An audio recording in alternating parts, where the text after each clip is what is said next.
never thought my own family would go so far as to block me from attending my father's 60th birthday celebration. Yet here I was, standing on the marble steps outside the Elmsworth, as my sister Elise planted herself in front of the entrance like a gatekeeper in designer heels. The stately hotel towered behind her, all glass and stone, its luxury understated and impeccable, just like I'd intended when I built it. "You're not serious," I said, adjusting the sleeve of my black silk dress. One simple seam, yet it cost more than Elise's car payment. Not that she'd know. He's my father, too.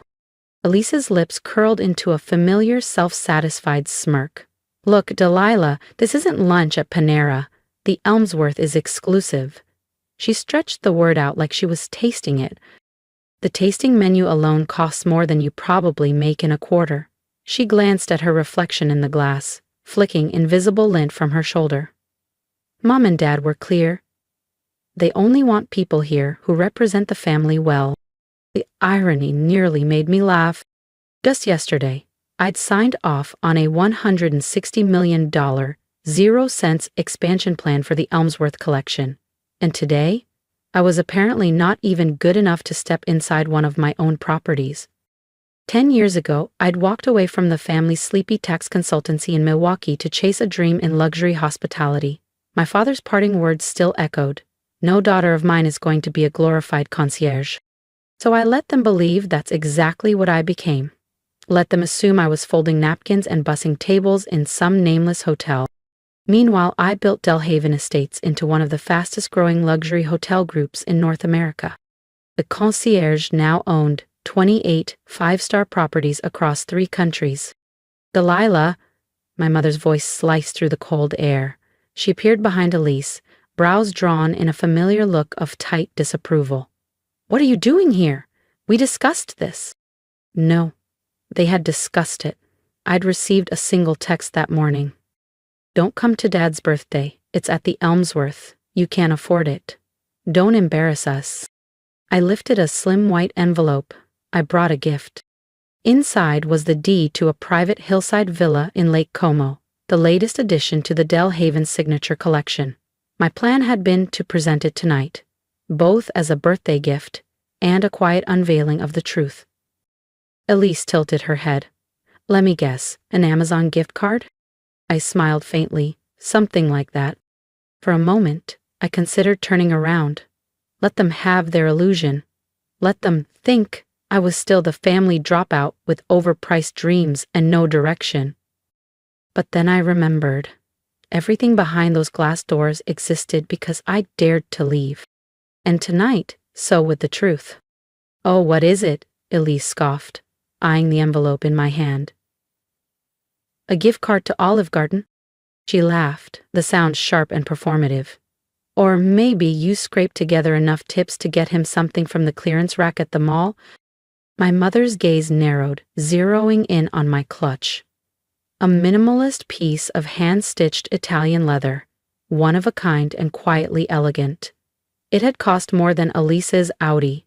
But they didn't need to know that. "Whatever it is," my mother said with a tilt of her chin, "I'm sure your sister's gift is more appropriate. She just made junior partner at her firm, you know." I knew. Just like I knew that same firm was currently negotiating to lease 2 floors in one of my commercial buildings downtown, desperately trying to lock in a discount rate before the quarter ended. "Elise is doing so well," Mom continued, her voice softening with pride.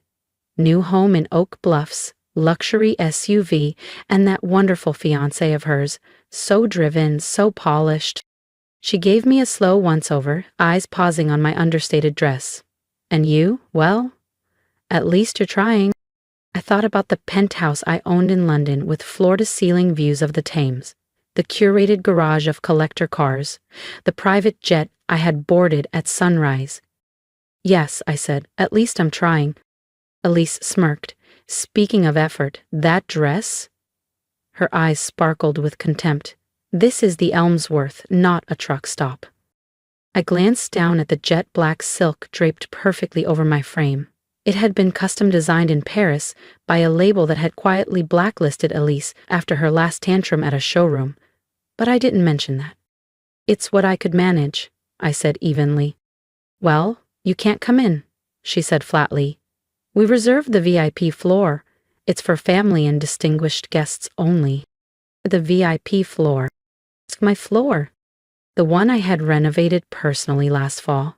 Curating the art, commissioning the chandeliers, and hand-picking the imported tiles from a quarry in southern Italy. The distinguished guests being? I asked, playing along. Oh, you wouldn't know them, my mother said, flapping a hand. The Fairchilds. He's a senior partner at that top firm, the Blackwoods. Old family money.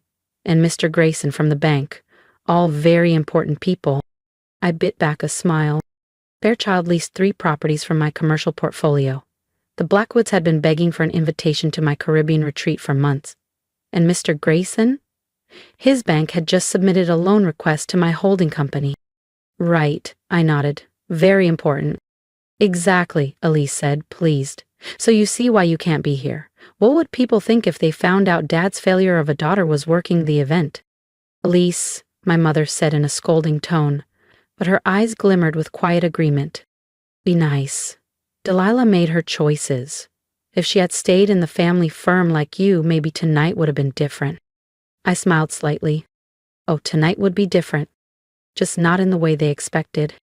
The family firm, once the pride of our name, now occupied a modest second-floor office in one of my mixed-use buildings.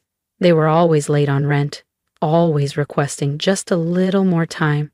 I never denied them, but I never gave them discounts either. Just then Charles appeared at the entrance, adjusting his tie with that nervous energy he always tried to pass off as confidence. What's taking so long? Everyone's waiting for. He stopped mid-sentence when he saw me. His face tightened like a pulled string. Delilah, didn't expect to see you here. Clearly not, I said, my voice cool. Charles just made vice president, my mother said quickly, grasping for control of the conversation. She rested a hand on his shoulder like she was presenting a trophy. Junior vice president, I corrected gently, my tone pleasant. I knew his exact title because the bank he worked for handled some of Delhaven's smaller vendor accounts. Charles's jaw shifted. Elise shot me a look of pure irritation. Well, still more impressive than whatever it is you're doing, she snapped. What is it now? Assistant manager at some cafe chain? I thought back to the board meeting I had left earlier that morning, where we reviewed final documentation for the acquisition of Charles's bank. The ink was practically dry. The press release would go out next week. Something like that, I said lightly. This is ridiculous, my mother interjected. Delilah, just go. You're making a scene. I'll tell your father. Couldn't make it, Elise chimed in with a smug smile.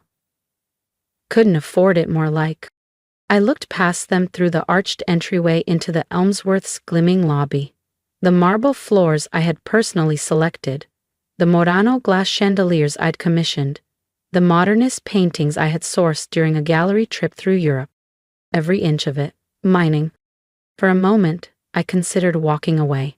Let them have their curated fantasy. Let them believe the version of me they had always preferred, struggling, invisible, forgettable.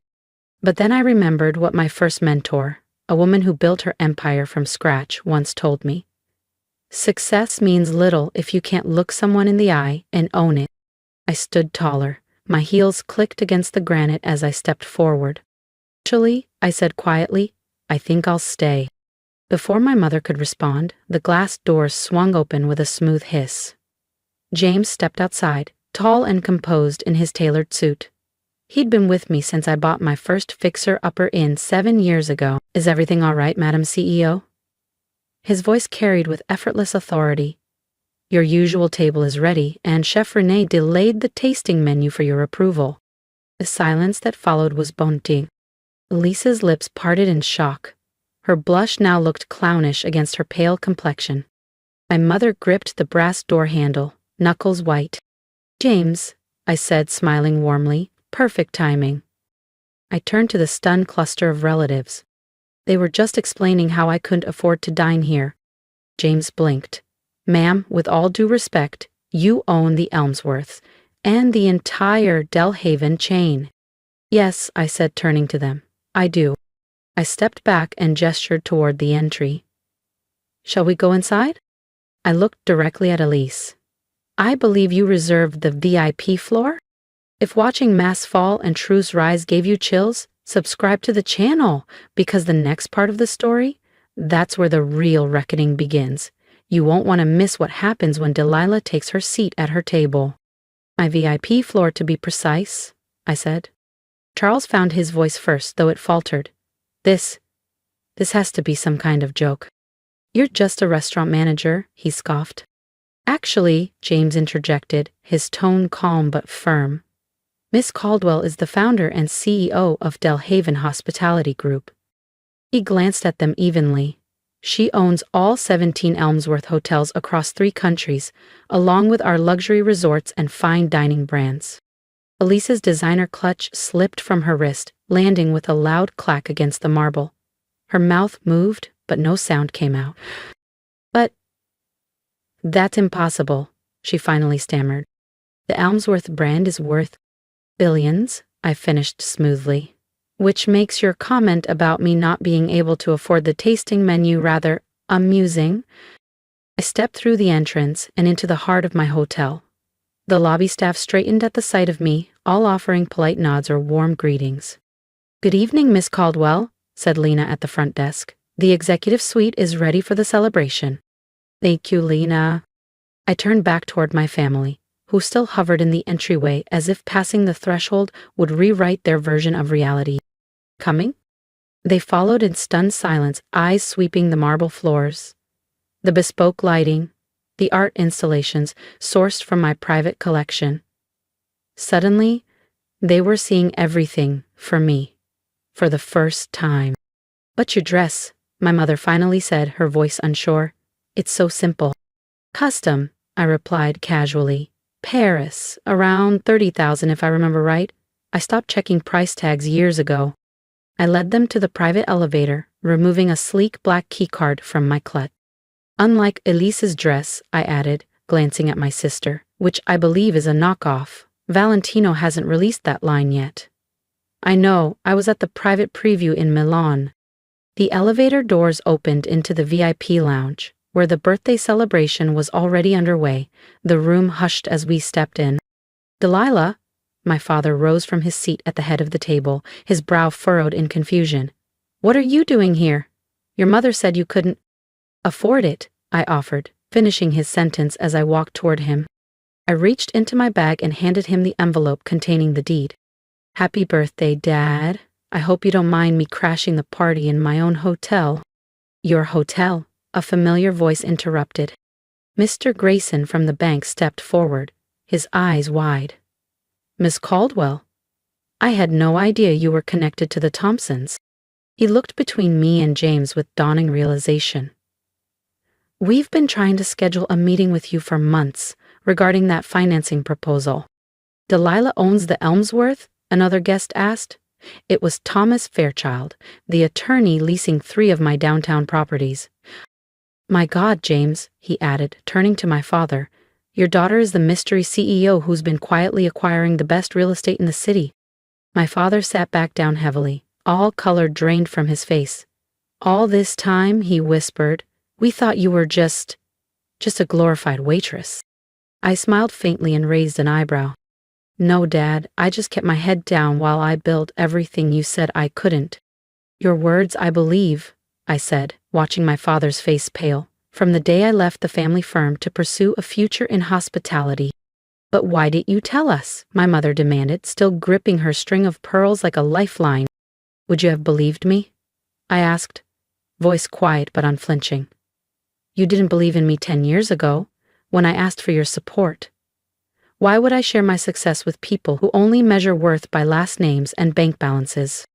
I paused, my gaze sweeping the stunned room. Though by that metric, I suppose I'm worth more than everyone here, combined. Elise sank into the nearest chair, her face drained of all color. The villa in the south of France, she whispered. The one I tried to book last summer, the one no one could get into. Mine, I said calmly. Just like the office building your firm is struggling to lease, Charles, and the resort membership you've been waitlisted for, Mother. Delilah, my father started, his voice uneven. I. We. Save it. I raised my hand. I didn't do this to humiliate you, though I've been humiliated plenty over the years. I did this because I'm tired of shrinking myself to protect your egos. I turned and addressed the room. Please, enjoy the party. Everything tonight is on the house. My house. I began walking toward the elevator, then stopped and looked back at my father. Oh, and the envelope Elise refused to let me hand you? It's the deed to a villa in Tuscany, one of my most exclusive estates. Consider it a birthday gift. From your failure of a daughter. The next hour felt like stepping through an alternate timeline. Suddenly, the same people who'd barely nodded at me during past family gatherings were hanging on every word I said. The Blackwoods practically begged for a second chance at that resort membership. Mr. Grayson cornered me to revisit his bank's loan application. Meanwhile, my family sat like spectators in a stadium that had turned on them. Elisa's fiancé disappeared shortly after overhearing that her future partnership depended on leasing an office she couldn't afford. Charles kept pacing near the bar, thumbing through his phone, likely updating his resume. My mother drifted from group to group, oscillating between silent tears and theatrical stories about how she'd always seen potential in me. It would have been comical if it hadn't been so painfully transparent. As the celebration quieted, I stepped out onto the terrace for a breath of cool air. My father was already there, staring at the city skyline. He didn't turn when I approached. These buildings, he said, pointing across the lights. How many do you own? Enough, I said, joining him at the railing. Including the one the family firm operates out of. He nodded slowly, eyes fixed on the horizon. I was wrong about you, Delilah. So terribly wrong. Yes, I replied. You were. He looked at me. Can you ever forgive us? I thought about it. About the years of silence, the dismissals, the laughs behind closed doors. Forgiveness isn't really the issue, I said. Respect is. You never respected my choices. You only respect what's proven. I smiled faintly. Well, now you can tell your friends your daughter owns the Elmsworth. That should give you something to say at your next dinner party. I left him there, alone with his thoughts, and headed to my private office on the top floor. Tomorrow, the family dynamic would be different. Elise would no longer be the golden child. My mother would begin rewriting history in real time. And Charles's entire bank was on my acquisition list. If you've ever been underestimated, overlooked, or told you weren't enough, I see you. Leave a comment below and tell me, what would you have done in my shoes? I read every message, and your voice matters here. And if you believe in quiet strength, long games, and proving them wrong without ever raising your voice, subscribe. There's more to my story, and I want you with me when the next chapter unfolds. My advice? Don't waste your energy trying to impress people who only clap for success they can brag about. Build in silence, succeed anyway, and when the time comes, own it.